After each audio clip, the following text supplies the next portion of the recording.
Hey people, how's it going? Welcome to another video. So, first of all, welcome to another episode of Debut versus Sophomore. If this is the first time you're seeing one of these videos, what I do here is I take, literally, it is what it says. I take a band's debut album and I put it up against their sophomore album. Some bands in history have amazing debuts with not so amazing sophomores, and other bands have the vice versa, where they have terrible debuts but amazing sophomores. And then you get other bands that have, strong contenders for both of them. So, I've only done one of these. I did Bathory about, a month ago, 2 months ago. And that was fun. If you like black metal and you're interested in Bathory, go see which one I prefer over the debut or the return. Today, given what happened at the start of the month, July 5 in Birmingham, Aston Villa Park, I thought it'd be fun today to put the kings of heavy metal, the founding fathers of our lovable genre, Black Sabbath, up against each other. So we're going to put the iconic 1970 debut, the self-titled, the first heavy metal album on record of all time. We're going to put that one up against the sophomore. We're going to put it up against Paranoid. This is just a fun little discussion type video, for me to go through track by track and be like, which one has the best opener, which one has the best closer, all that kind of fun stuff, and then come out with an opinion of which album we prefer, well, I prefer the most. So yeah, it's a fun little thing. Get excited. It should be a good time. Let me know down below which one you prefer,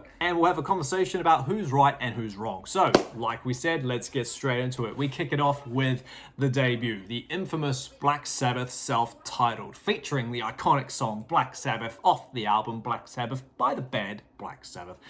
This one came out on February 13, 1970, and I have you can't not be a metalhead and have mad respect for this album. I feel like I've talked about this album on this channel a fair bit, but in hindsight, you can't never not talk enough about this album. Does that make sense? It started it all. None of us would be the way we are if it weren't for this album. So, you've got the four founding fathers, Tony, Ozzy, Bill, and Geezer, doing their retrospective jobs, and just everything about this album is more or less perfect. While there are a few little bits and pieces that I'd probably do without, it's still an amazing album, and as much as we've heard it, from start to finish, it's still a great listen, regardless of what mood you're in. So, it opens with the iconic Black Sabbath track, right? Church bells and rain and thunder and the infamous tritone chord that we all know and love, right? That song is pretty much the metal version of Bohemian Rhapsody. It starts clean, it starts fun, and then it goes into that heavy dung dung dung dung dung dung dung dung dung dung dung dung kind of riff, as does Bohemian. It's all good fun. But yeah, Ozzy's iconically haunting vocals, the tritone, the thundering bass, and the drums, it's just maddening. That song is just haunting. But aside from that, you've obviously also got The Wizard, which has the awesome harmonica part in it. Ozzy playing the harmonica, that's always good fun. The vocals in that are fun. I do quite like that one. Behind the Wall of Sleep is cool. NIB is pretty amazing. I remember when I first heard NIB and I was like, what is this? This is catchy as. The bass intro for it is just out of this world. It's absolutely insane. Everything about NIB is just great. That's side one. It's pretty stacked. It's pretty famous. It's pretty awesome. And then you flip the side and you get side two, right? And then this is where the album kind of not goes off the rails, but this is where the album stops following a structure, you could say.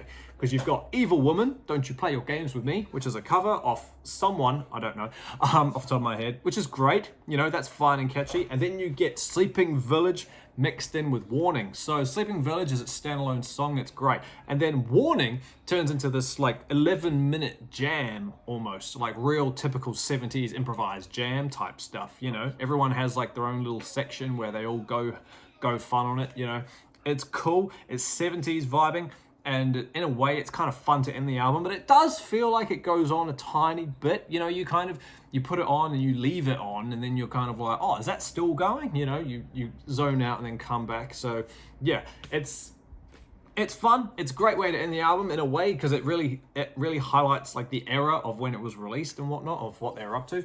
But aside from that, I can't really fault this album. It's pretty incredible. given how old it is and how nothing like it had been done before. It's just amazing. Honestly, it's pretty good. So to put it up against Paranoid, the sophomore, is, you know, quite an interesting challenge, because obviously this album took everything that the debut had and kind of just anteed it up, really. You know, like, for example, it opened with War Pigs. Like, good God, if you're going to put openers up against each other, you've got Black Sabbath, the song, going up against War Pigs. That's quite hard for me, because Black Sabbath is a fantastic song, as is War Pigs. I've always stated for a long time that War Pigs is my favorite Sabbath song. And, you know, I think I still stand by that point. I've got mad respect for the War Pigs song. So, which one's the better opener? I'm gonna say War Pigs, but just because there's everything about it: riffing, solos, lyrics, vocals, bass, just the whole thing about it is just great. And then it has Paranoid. Yes, I know we don't need to hear it again, but when you do, you can't help but jam it. It's fun to play musically, you know, on guitars and whatnot. It's so much fun. And then Planet Caravan kicks in, and let's be honest, Planet Caravan is awesome.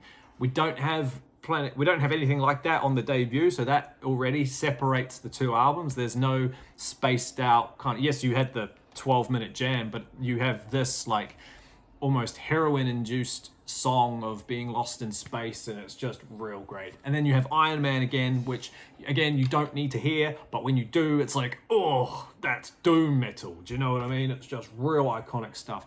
Probably my lesser favorite famous Black Sabbath song, Iron Man. I don't play that one as much, but when it's on the radio and whatnot, like when it comes on a shuffle, if I haven't heard it in a long time, you do let it play. It's always good fun. Side 2 is much more, you know, creative and a lot more fun for me, because it's not filled with songs that I am so familiar, like, you know what I mean, I haven't heard 9 million times. Like Electric Funeral, that one's great. That one's always so fun. Hand of Doom, underrated. I love that one. Rat Salad is probably the one that you'd get rid of. But then Fairies Wear Boots, man, you gotta believe, man, the riffing in Fairies Wear Boots is just great.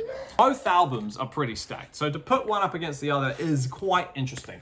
But personally, for me, even though, this is quite hard to do, even though War Pigs is my favorite song and Paranoid is Paranoid and Iron Man is Iron Man, you know, I think if I took one to a desert island, this is how I normally make most of these decisions. If I had to take one to a desert island, for history purposes, I'd take the debut.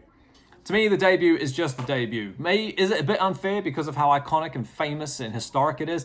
Possibly, I'm not sure. But still, like, even when I ranked all of Sabbath's work, like, this one got up quite high. I think I put this at number 3 or number 4 or something like that. So, like, I do love it so much. I listened to it a lot and I jammed it. We had a Sabbath-filled weekend, the weekend of the gig, and like, just amazing stuff, you know. Just, I never get tired of hearing this album, never get tired of respecting the olds and respecting the gods that once did it.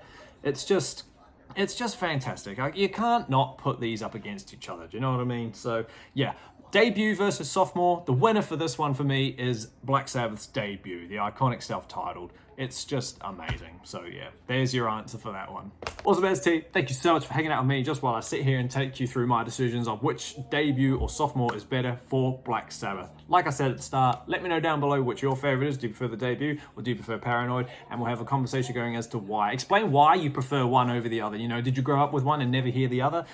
Did you hear this one too much so now you can't stand it? You know, those kind of conversations are always fun. Let me know down below and we'll have a conversation. Hit the subscribe button if you like all things metal related to Sabbath and everything else that came after it. It's what we do here. Keep an eye out for the next video. Not too sure what it'll be, but until that happens, everybody, stay inside, stay safe, jam Black Sabbath, and I'll see you all in the next video. See you later.